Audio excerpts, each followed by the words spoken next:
മോള് ആരെയാ വിളിക്കാൻ നോക്കുന്നേ? ആദ്യത്തിനാണോ? വേണ്ട മോളെ, മോളിപ്പോ തൽക്കാലം ആരെയും വിളിക്കണ്ട. മറ്റൊന്നും കൊണ്ടല്ല, മോൾ ആദ്യം ഒന്ന് റിലാക്സ് ചെയ്യ. വീട്ടിലെത്തിയിട്ട് നമുക്ക് സാവകാശം എല്ലാരെയും വിളിക്കാം.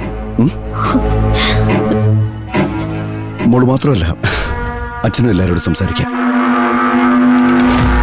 അതുവരെ നിന്നെ കിട്ടിയ കാര്യം മറ്റാരും അറിയണ്ട മോളെ. അച്ഛാ, ആദി അറിഞ്ഞൊന്നു വെച്ച് കുഴപ്പമുണ്ട്. അവൻ ചിലപ്പോ അറിയാതെ അവന്റെ അളിയനോട് പറഞ്ഞു പോകും.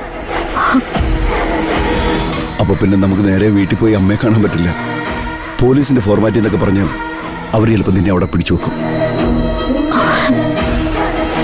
സി, എന്തിന്റെ പേരിലാണെങ്കിലും നിന്നെ പോലീസ് സ്റ്റേഷനിൽ കയറ്റാൻ എനിക്ക് താല്പര്യമില്ല. വിവരം അറിഞ്ഞ ചിലപ്പോൾ അവര് വഴിവെച്ച് നമ്മളെ തടഞ്ഞ്. അതൊന്നും കണ്ടു നിൽക്കാൻ അച്ഛനെ കൊണ്ട് പറ്റില്ല മോളെ. അച്ഛാ, ആദി ആരോടും പറയില്ല. ഓക്കെ പറയില്ലായിരിക്കും, പക്ഷെ നമുക്ക് റിസ്ക് എടുക്കാൻ പറ്റില്ലല്ലോ മോളെ. തൽക്കാലം മോൾ അച്ഛൻ പറയുന്നതനുസരിക്കുക. ഫോൺ ഓഫാക്കി വെക്ക. ഓഫാക്കി വെക്കും മോളെ. ഓക്കെ, ഇനി മോളൊന്ന് പുറത്തിറങ്ങിയേ.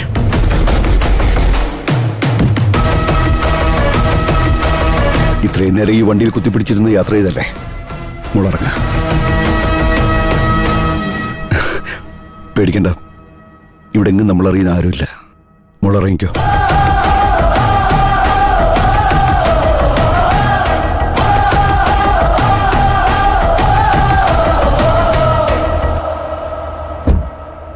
വാ, ഇരിക്ക.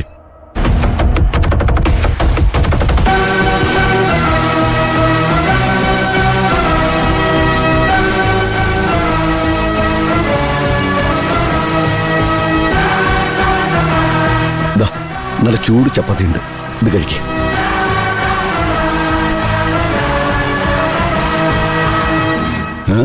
എന്തെങ്കിലും നോക്കുന്നേ? ഇപ്പൊ മോളുടെ മനസ്സിൽ എന്താന്ന് വെച്ചാ പറയട്ടെ. ഇന്ന് വരെ അച്ഛൻ ഇങ്ങനൊന്നും ചെയ്തിട്ടില്ലല്ലോ എന്നല്ലേ? വാങ്ങിച്ചോ വാങ്ങിച്ചോ.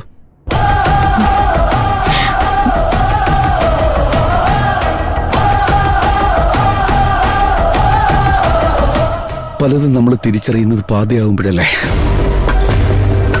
താൻ ഭൂമിയിൽ ജീവിക്കുന്നു എന്നുള്ളൊരു തിരിച്ചറിവ് തന്റെ 56ാമത്തെ വയസ്സിലുണ്ടാകുന്ന ഒരു കഥാപാത്രത്തെക്കുറിച്ച് യമുകുത്തൻ പണ്ടൊരു നോവലിൽ പറയുന്നുണ്ട്.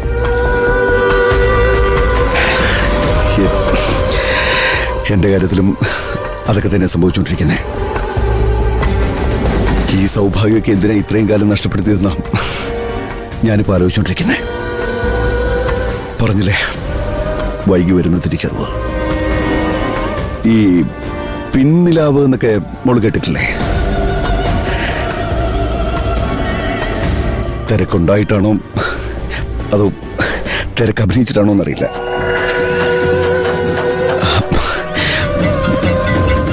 അച്ഛൻ ഇങ്ങനെയൊക്കെ ആയിപ്പോയി. നിന്റെ ബാല്യവും കൗമാര്യവും നിനക്ക് നഷ്ടപ്പെട്ടപ്പോ ഒരച്ഛനെന്ന നിലയിൽ എനിക്കും 10-22 വർഷം നഷ്ടപ്പെട്ടു. ക്ഷമ ചോദിക്കുന്നതിലൊന്നും അർത്ഥമില്ല. തിരുത്തുന്നവനെ എടുക്കാൻ. അച്ഛനെ തിരുത്താൻ എന്റെ മോളൊരവസരം തരണം.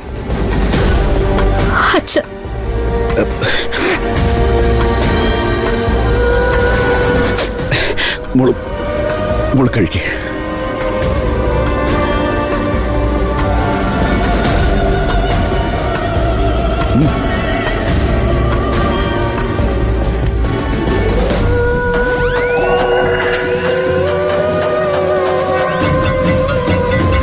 മോക്ക് എന്നോട് ഇപ്പോഴും വെറുപ്പ് തോന്നുന്നുണ്ടോ? വീട്ടിൽ കിട്ടാത്ത സ്നേഹം തേടി നീ പുറത്തു പോയതിലും അച്ഛൻ തന്നെ ഒരിക്കലും കുറ്റപ്പെടുത്തില്ല. പറഞ്ഞില്ലേ, നീയല്ല കുറ്റം ചെയ്തത്, ഞാനും നിന്റെ അമ്മയാ. അവള് കാത്തിരിക്കുന്നത് നിന്റെ കാല് പിടിച്ച് മാപ്പ് പറയാനാ. അതിന് മോളതിനെ അറിയുന്നത് നഷ്ടപ്പെടുമ്പോ മാത്രം തിരിച്ചറിയുന്നു നമ്മളെ സ്നേഹം എന്ന് പറയുന്നേ. ഇനിയുള്ള കാലം അച്ഛനും അമ്മയ്ക്കും കൊതി തീരുവോളം ഞങ്ങളുടെ മോളെ സ്നേഹിക്കണം, നഷ്ടപ്പെട്ടതൊക്കെ തിരിച്ചു പിടിക്കണം.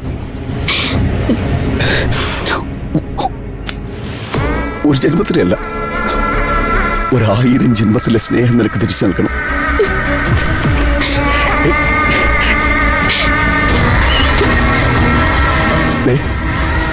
ഇനി ഈ കണ്ണു നിറയാൻ ഒരിക്കലും അച്ഛൻ നിന്നെ അനുവദിക്കില്ല.